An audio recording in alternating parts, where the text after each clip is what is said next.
Baik teman-teman, sebelum kita melakukan konseling kelompok kita pada hari ini, alangkah baiknya kita mengisi daftar hadir agar saya tahu siapa saja yang hadir pada saat ini. Setelah selesai, mohon dikembalikan.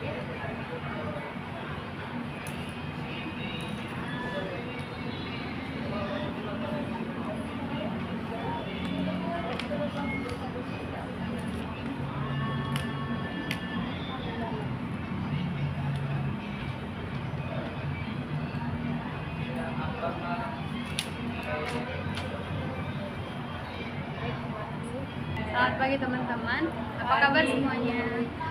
Baik. Nah, sebelum kita melakukan konseling kelompok, alangkah baiknya kita berdoa agar apa yang kita laksanakan berjalan dengan lancar. Nah, saya akan memimpin doa beragama Kristiani yang beragama Muslim bisa mengikutinya ya.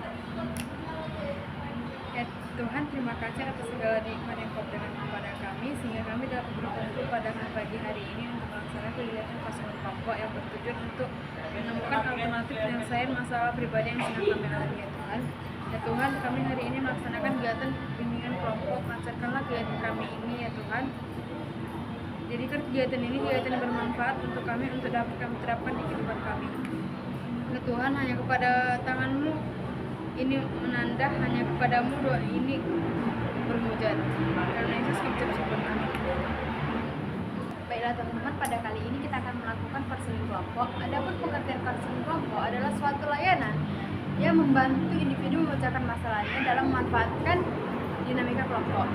Nah, berikutnya itu ada tujuan konseling kelompok. Nah, konseling kelompok ini bertujuan untuk memecahkan masalah anggota kelompok. Nah, yang kedua itu ada untuk mengembangkan aspek kepribadian anggota kelompok seperti agar bisa berani berpendapat, terus berbicara depan umum dan lainnya. Nah, terus berikutnya itu adalah latar belakang. Latar belakangnya itu dikarenakan banyak masalah yang tidak dapat diselesaikan dengan sendirinya. Nah, berikut ada cara pelaksanaan. Nah, cara pelaksanaannya itu setiap anggota kelompok berhak memaparkan permasalahannya, bertanya, memberikan pendapat, dan menanggapi anggota kelompok lain dengan tidak menyinggung perasaan anggota kelompok lain. Nah, berikutnya itu ada azas-azas konseling kelompok. Yang pertama itu ada azas keaktifan, kenormatifan, kesukarelaan, keterbukaan, dan kerahasiaan. Oke, baik teman-teman, agar untuk lebih mengakrabkan kita, alangkah baiknya kita bermain game dulu nih, yaitu gamenya itu harimau makan harimau. Nah, langkah-langkahnya itu tangan kanan teman-teman seperti ini, tangan kiri teman-teman seperti ini. Nah, jika saya menyebutkan kata harimau, teman-teman harus cepat menangkap tangan jari temannya yang samping teman itu dengan cepat, dan jari yang ini yang teman-teman itu harus dari ke bawah biar tidak ketangkap. Nah, jika ketangkap, teman-teman akan kalah. Oke. Lah ya. Di atas. Mana tanganmu? Jangan kayak gini. Iya, di atas. Enggak diulang. Oh, enggak lah. Akan kayak gitu. Harimau. Jangan coy.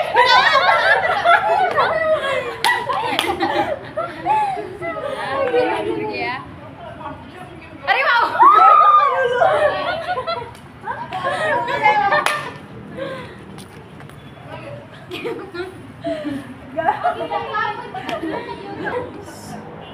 Lanjut ya teman-teman.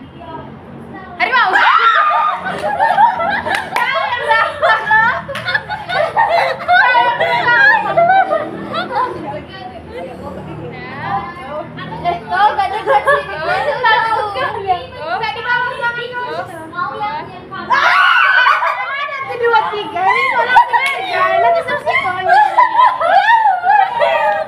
Sekian dari game kita, kegiatan kita akan kita lanjut. Baiklah teman-teman, di sini saya akan menjelaskan kembali cara pelaksanaan konseling kelompok, yaitu setiap anggota kelompok berhak memaparkan permasalahannya, bertanya, dan memberikan pendapat tanpa menyinggung perasaan anggota kelompok lain. Nah, apakah teman-teman siap untuk melakukan konseling kelompok? Siap. Nah, di sini saya akan mengingatkan kembali bahwasanya ada beberapa azas konseling kelompok. Yang pertama azas keaktifan, kenormatifan, keterbukaan, kesukarelaan, dan kerahasiaan. Baik teman-teman, mari kita menjadi tangannya begini angkatkan semuanya. Baik. Saya Mulia dengan ini menyatakan bahwa saya sanggup dan bersedia menerima, menyimpan, memelihara, menjaga, dan merahasiakan semua data dan keterangan dari anggota kelompok atau siapapun juga, yaitu data atau keterangan yang tidak boleh atau tidak layak diketahui oleh orang lain. Baiklah teman-teman, di sini teman-teman bisa menyampaikan masalah apa yang sedang teman-teman alami saat ini. Siapa duluan nih? Teman ini. Baik, jadi masalah saya itu adalah sulit bergaul dengan yang lain. Selanjutnya siapa lagi? Baik. Tidak percaya diri. Baik, selanjutnya ini siapa lagi? Masalah saya itu bagaimana Baik, selanjutnya siapa? masalah saya itu bukan Baik. Oke, sudah teman-teman semua sudah menyampaikan masalahnya. Terima kasih. Nah, selanjutnya kita ini akan makin ke masalah apa yang kita bahas.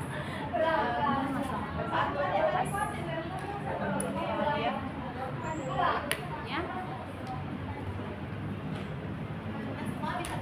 masalah yaitu Herlina. Saya di sini akan membacakan permasalahan pertama, kedua, ketiga yang telah dapat kita diskusikan.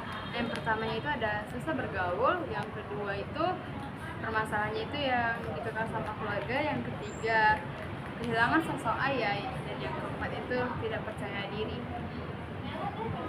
Oke, nah jika ada waktu kita akan menyelesaikan permasalahan itu sekarang. Jika tidak, kita akan menyelesaikannya di lain hari.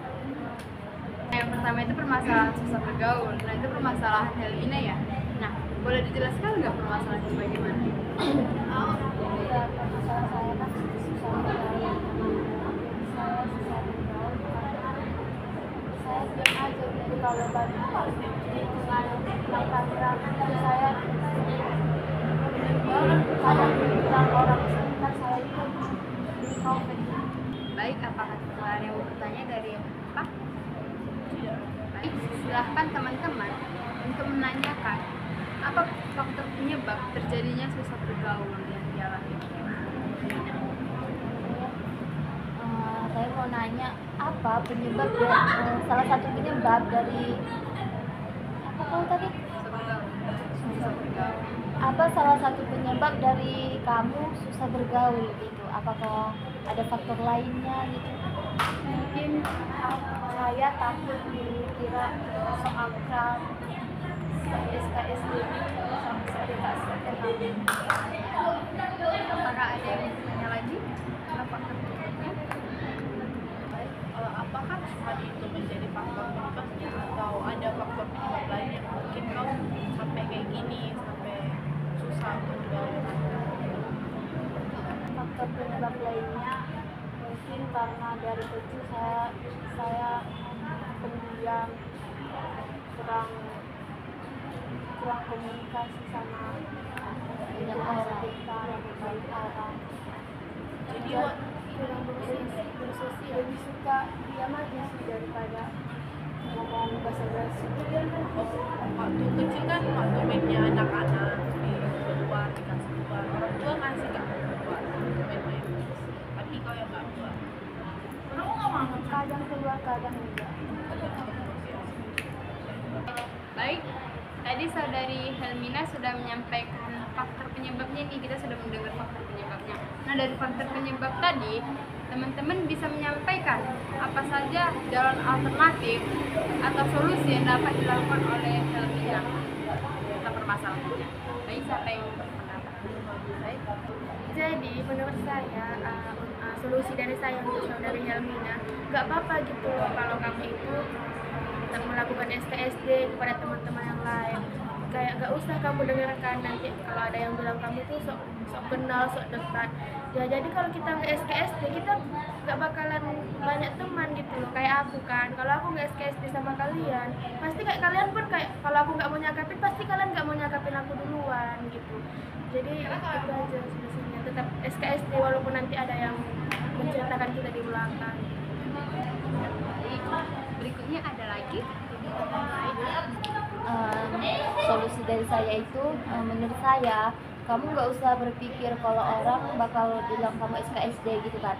Jadi kamu say hi aja sama teman-teman yang menurut kamu yang pengen kamu ajak bicara gitu. Kamu nggak usah minder duluan. Jadi kamu harus lebih berani sih, harus lebih berani. Kayak lebih kepercayaan diri. Iya, percaya diri, berani untuk mengajak ngobrol orang di sekitar kamu begitu. Baik, berikutnya ada lagi. Baik, terima kasih. Baiklah teman-teman, tadi teman-teman sudah menyampaikan solusi atau alternatif untuk saudara Helmina. Nah, di sini saudara Helmina memberitahu apa komitmen Helmina atau alternatif apa yang saudara Helmina ambil untuk kedepannya. Saya akan berkomitmen untuk lebih percaya diri,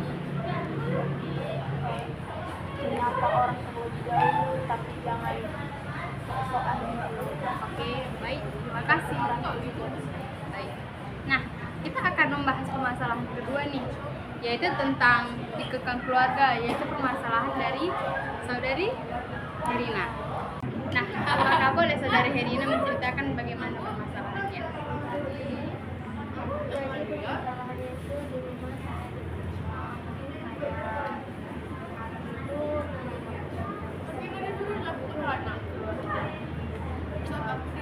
itu kayak sama teman dekat yang kayak kenal orang tua aja.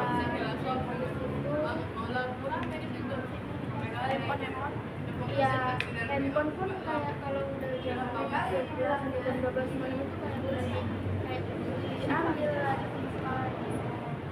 Kalau misalnya nanti udah terlalu, misalnya kan itu kan dibuat peraturan jam 11 malam nggak boleh pegang handphone. Tapi kalau misalnya masih pegang handphone atau pokoknya kayak melanggar lah kan dari itu, nanti mungkin bisa jadi kayak paket data gitu tuh kayak diisiin lagi uang jajan kita yang kayak berpacaran gitu Apakah ada yang mau bertanya dari apa tadi? Ada. Baik, dari penjelasan saudara Herina, apakah ada yang ingin bertanya?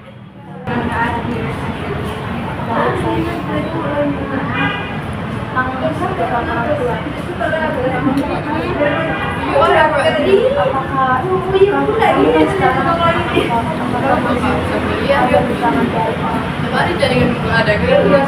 sekarang karena udah kuliah kalau udah lulus sih kayak gak ada kekurangan, cuman kayak nanti sesekali kayak tiap hari juga itu kan selalu nge-PC, nanti paling kayak kau kemana aja dari hari ini gini-gini. Yang penting ibu tuh cuma nitip pesan karena kau jauh, saya cuma kayak ngingetin aja yang penting pandai jaga diri, kayak bergaul itu jangan terlalu masuk ke semua, tengok-tengok juga pergaulannya, karena walaupun nanti saya ngekang, saya marah-marah dari HP, kamu di sana saya di sini tuh bakal kayak nggak bakalan apa gitu. Nanti walaupun kamu berbuat jahat kan saya nggak nampak. Jadi intinya sekarang kalau itu kan udah besar, udah dewasa, harus jaga diri aja.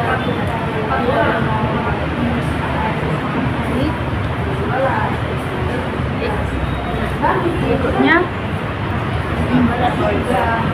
diharapkan teman-teman bertanya apa faktor penyebab Bukan standar anak kelas lagi loh. Kan nggak di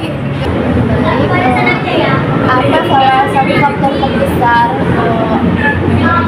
orang tua kamu kayak terlalu mengekang gitu sampai kayak ngekang gitu kan, jadi kamu kayak nggak ada celah gitu. Mungkin kan ibu itu kayak takut aku salah pergaulan, terus kayak tempat kami itu kayak sering terjadi hal-hal yang kayak bener-bener ini kayak kebanyakan, takutnya justru itu kayak nanti kau ikut-ikutan kayak gitu. Berarti faktor penyebabnya itu dari kayak lingkungan sekitar mulai kan. apakah cuma itu alasan kenapa mau menikah? Apa ada alasan lain? Mungkin itu ada alasan lain juga kayak mungkin kan apa perempuan janganlah karena apa namanya, karena kawan yang terakhir kayak itu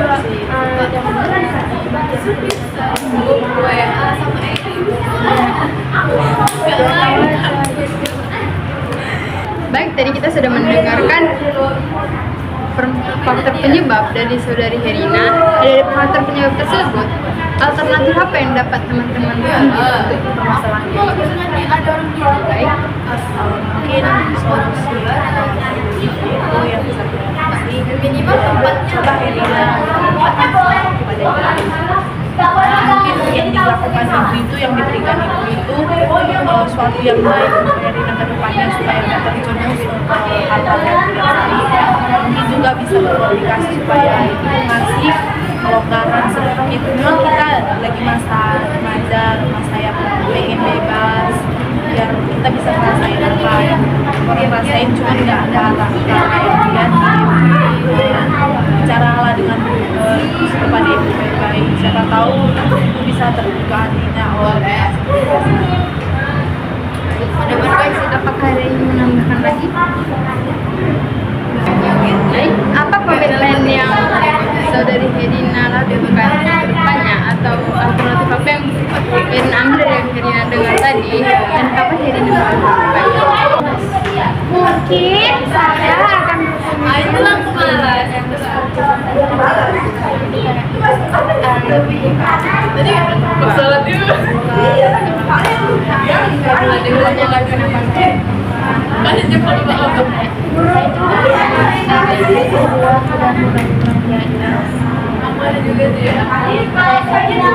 akan cuma kayak jangan terlalu kayak Harus beri kepercayaan biar orang itu percaya saya. Baik, terima kasih kepada Herina. Baik, kita lanjut ke permasalahan yang ketiga, yaitu tentang kehilangan sosok ayah, yang itu permasalahan dari saudari Yosef. Boleh diceritain Udah. Jadi kayak kalian tahu ya kan, kalau anak cewek itu cinta pertamanya apa ayah, dan kebetulan posisinya aku di sini anak pertama satu-satunya cewek yang kalau bisa dibilang waktu kecil itu aku dekat banget sama bukan berarti kayak nggak dekat, cuma aku lebih dekatnya ke bapak. Aku sampai cerita ke bapak, sampai itu aku sampai dia meninggal aja aku cerita sama bapak. Kalau ada kayak keluh kesahku ke bapak, selalu ke bapak gitu. Dan di sini bapakku itu meninggal karena tiba-tiba.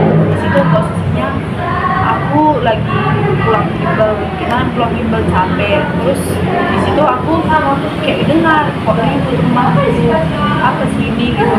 Terus aku nengok ke dapur, aku nengok bapakku itu udah tertidur lagi tuh kan. Bapak kenapa ini udah gitu. Mama aku bilang udah tutup aja warung gitu kan. Bapak kenapa? Aku ngomongnya kenapa masih bisa bapak. Aku udah nangis kayak kenapa nangis? Aku masih nanya kok ada apa gituin. Nggak pas aku tutup warung di situ mobil kami dinyalain, bapak aku dibawa ke rumah sakit. Di situ posisinya di kota kami itu lagi ulang tahun, ada kamera gitu, jadi apa ya, macet di tengah jalan itu. Di depan sama aku, bapakku itu udah ngorok. Bapakku itu cuma bilang jaga aja ya, cuma nggak tahu bilang jaga siapa. Mama aku udah lah, enggak masih sembuh. Pas di tengah jalan bapakku udah nggak ada. Di situ masih kami dibawa orang ke rumah sakit. Itu masih dia ada penanganan supaya kayak mana dia masih hidup, masih apa. Cuma dokter nyatakan nggak ada. Dan ketika itu posisinya aku lagi warung, udah siap untuk warung, aku ke rumah. Di situ kok langsung banyak orang yang datang ke rumah. Kalian mau ngapain? Aku gituin. Enggak kenapa. Nah, hari itu jumpai nenek aku kan. Kenapa? Ada apa? Bilang aja. Bapak masih hidup kan? Gituin. Masih hidup. Ada yang bilang gitu. Masih hidup. Oh ya udah, kamar lagi gitu. Nah, ternyata dipanggil. Ada yang bercerita tentang aku udah nggak ada lagi.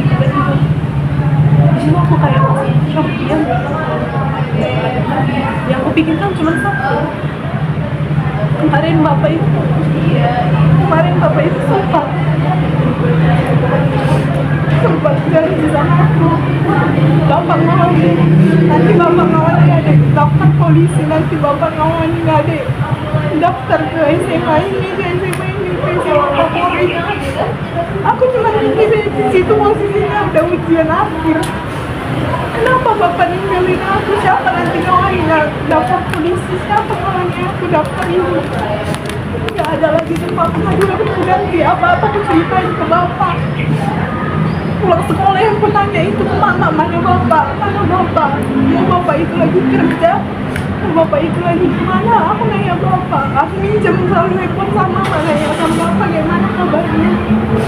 Terus aku kayak aku arah hidup ini kemana Tuhan nanti. Adapun mama aku dekat sama mama, apa aku cerita ke bapak gitu. Terus di situ posisinya udah nggak terpikirkan, aku ngelunturin kepala aku ke dinding. Di situ aku sempat pingsan dan aku dibawa ke rumah sakit. Di situ aku dibawa pada kursi roda sama bapak yang udah nggak ada lagi. Aku masih minum, bibi bapak masih hangat. Bapak begitu itu, kenapa lupa cepet kali Bi? Siapa yang ngalamin aku ya? Bapak udah janji harus bapak tengok aku jadi ini Bu. Bapak yang dukung semua aku, bapak yang ngantar ke sekolah. Nih, pas mau ke sekolah bapak aku ceritain apa kehidupanku di sekolah ini, apa harus naik angkot, apa yang bisa melakukan Pak. Terus aku ini masih hidup, belum sampai aku gituin sama dokternya, masih nungguin doang. Dokternya bilang udah gak apa-apa. Di situ aku langsung diinfus karena pingsan lagi. Setelah diinfus disuruh aku minta aku mau nengok bapak dimandiin, tapi jangan diformalin. Kenapa ini acaranya 3 hari kata dokternya diformalin aja. Aku gak mau nengok bapakku keras dulu, gak mau nengok bapakku di situ. Aku gak mau mandiin, tapi aku pulang. Aku milih bajunya, aku milih kaosnya, aku milih bajunya, bahkan handukku sendiri lebih dari handuk bapakku.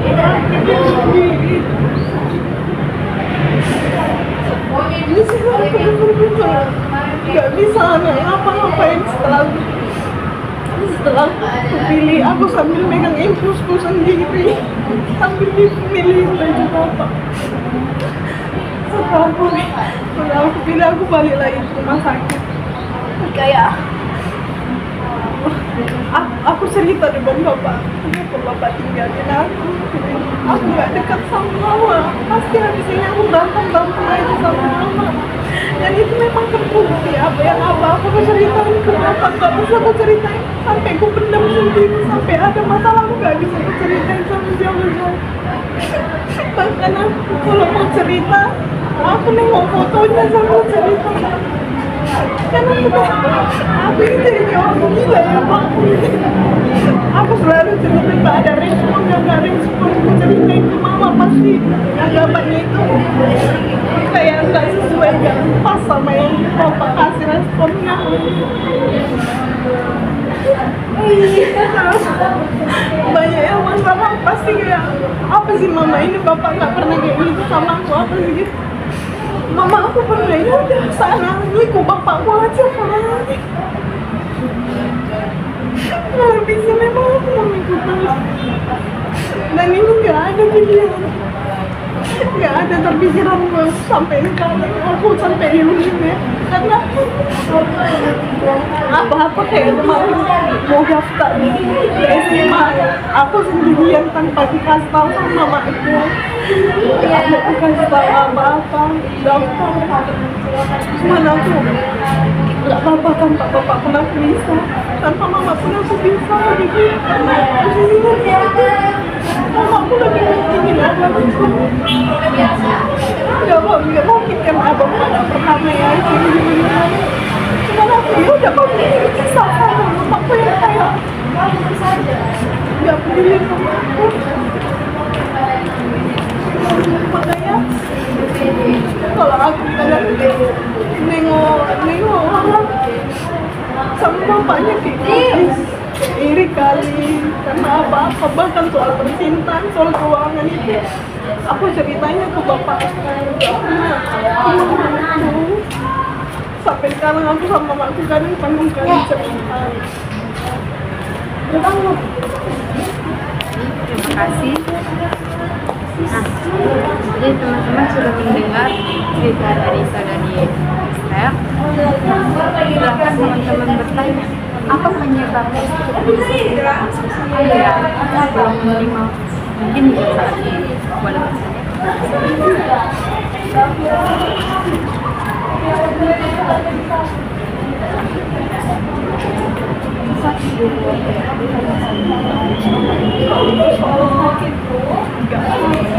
karena ada dokumen dan itu serangan pertama pas di depanku juga itu ditajam, terus serangan kedua aku nengok dan itu serangan ketiga. Di situ posisinya dia habis minum obat dan obatnya itu salah minum, atau dosisnya 3 biji, tiba-tiba dia jatuh.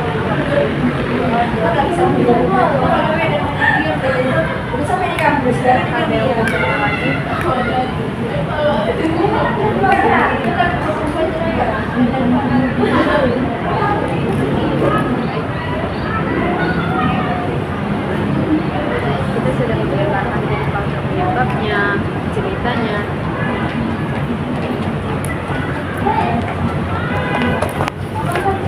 Tadi kita sudah mendengar faktor penyebabnya, ceritanya. Nah, di sini teman-teman bisa menyampaikan apa yang harus diambil untuk kedepannya supaya diri bisa gitu sendiri tanpa merasa kehilangan sesuatu.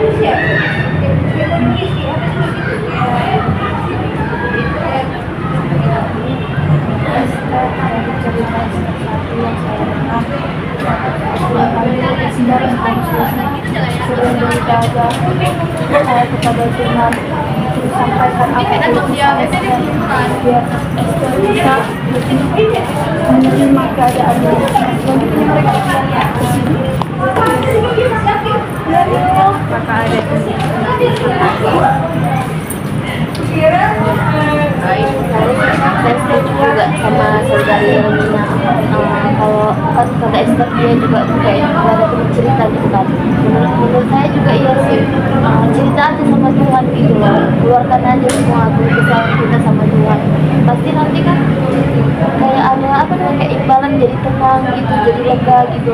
Kalau misalnya nggak ada kita percaya lagi untuk diceritakan, ceritakan aja gitu sama Tuhan.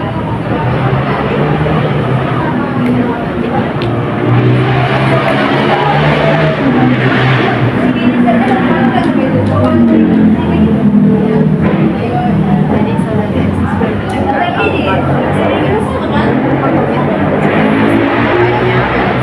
saudara apa yang sudah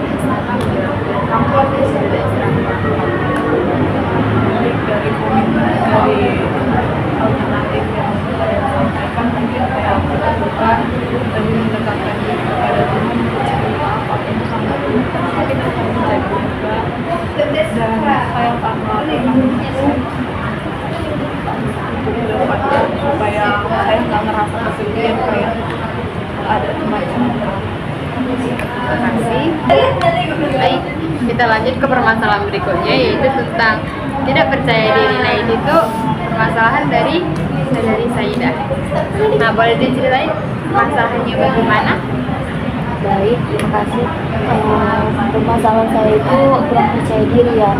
Saya selalu kurang percaya diri gitu kan, karena saya melihat lingkungan sekitar saya seperti teman-teman di kampus gitu kan, seperti mereka misalnya lebih dari saya gitu. Saya jadi kayak gini, aku nggak bisa lah kayaknya gabung sama orang ini gitu loh, aku masih kurang gitu, aku nggak sebanding sama orang ini gitu kan.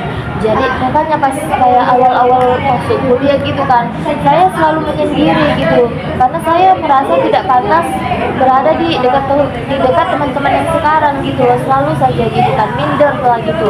Saya selalu merasa saya ini tidak ada apa-apanya, jadi saya selalu merasa sendiri lah lebih baik gitu kan, karena saya nggak berani untuk berteman sama siapapun, karena itulah saya selalu merasa kurang gitu, kurang cukup, kurang pantas untuk berteman sama teman-teman yang lain.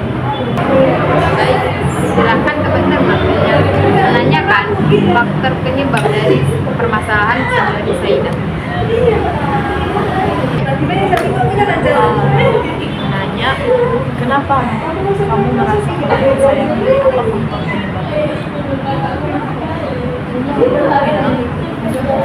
Faktor penyebab itu saya kurang percaya diri itulah saya melihat teman-teman yang di sebelum saya itu kayak lebih oke gitu dari saya, mulai itu mereka percaya diri gitu kan, seperti misalnya tampil di dalam kelas atau seperti presentasi lah gitu kan, cara bicaranya oke. Jadi saya merasa kalau saya masih kurang gitu, jadi dari situ saya mulai minder, rasa percaya diri saya mulai berkurang gitu. Baik, terima kasih. Apakah ada yang ingin bertanya lagi? Baik. Apakah saya tidak pernah merasa tidak dihargai untuk tidak percaya diri? Dibilang yang mana tadi tidak dihargai ya. Iya sih, pernah waktu saya sekolah di SMA gitu kan. Waktu saya di pesantren kedua saya setelah saya tamat lulus dari MTS gitu kan. Jadi kan di sekolah yang kedua ini kalau kita masih murid baru itu digabungi gitu kan sama anak-anak satu MTS gitu. Jadi di situ mereka seperti menganggap saya itu seperti teman gitu kan. Jadi saya mulai apa aku kayak anak-anak ya gitu. Jadi aku gak ada dihargai gitu di situ sebagai kakak kelas. Jadi dari situ aku kayak aku gak ada harga dirinya lah di mata orang gitu jadinya. Makanya jadinya aku minder terus gitu.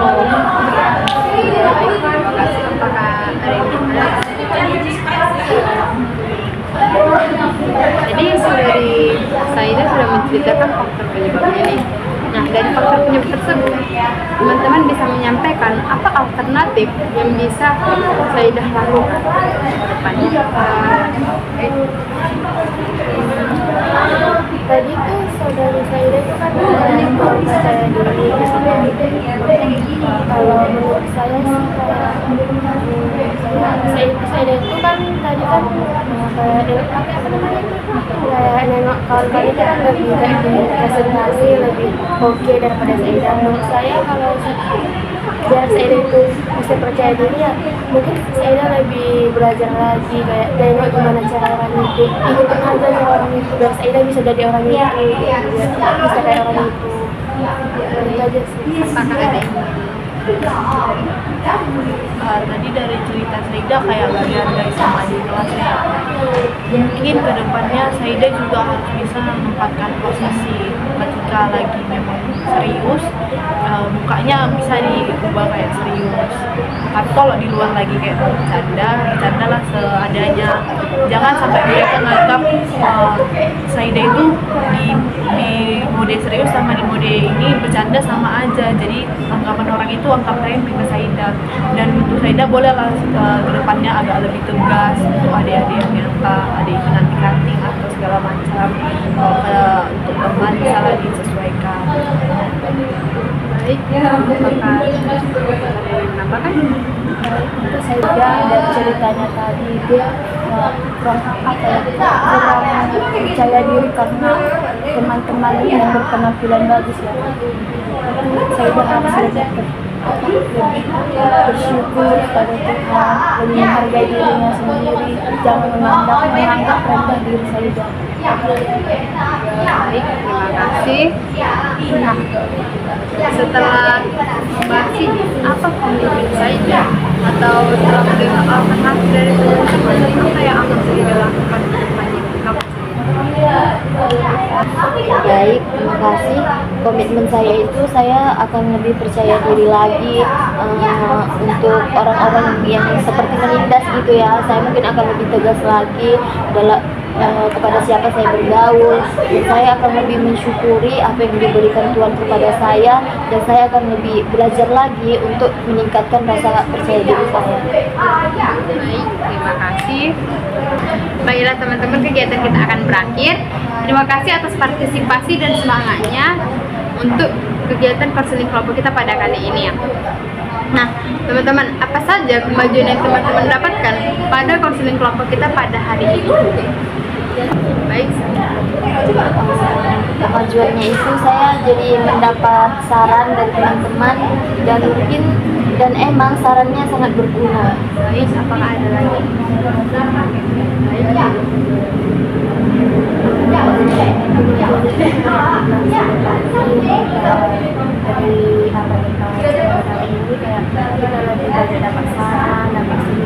Kita lagi semangat Baik.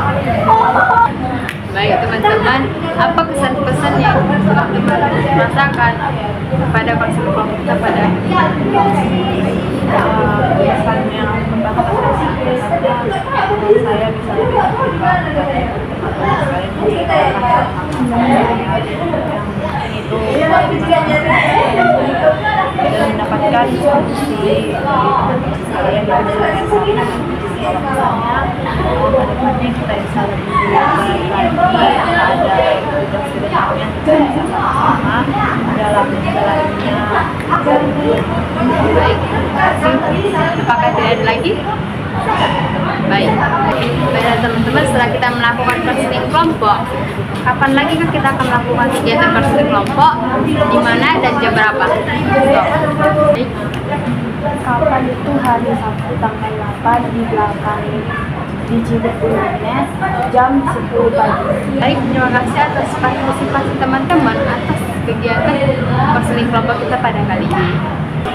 Baik teman-teman, sebelum kita mengakhiri kegiatan konseling kelompok kita pada kali ini, alangkah baiknya kita berdoa menurut agama dan kepercayaan masing-masing. Untuk agama Kristen, saya Ya Tuhan kami, hari ini kami telah melaksanakan KKP dengan baik. Terima kasih atas kelancaran yang Kau berikan kepada kami ya Tuhan, sehingga kami dapat merasakan beban yang lebih ringan. Ya Tuhan, dengan adanya pertemuan hari ini, bukalah pintu hati kami untuk segera merealisasikan alternatif penyelesaian masalah yang kami alami, sehingga kami dapat terus semangat meraih mimpi dan kesuksesan serta membahagiakan kedua orang tua kami. Terima kasih Yesus. Dalam Yesus kami bersyukur. Amin. Baik, baiklah teman-teman, sebelum kita mengakhiri kegiatan konseling kelompok kita, marilah kita bernyanyi bersama-sama enak KKP. Mulai. Enak KKP. Enak KKP. Kalau ada sumur di ladang, boleh kita menumpang mandi. Kalau ada umur yang panjang, ayo kita KKP lagi.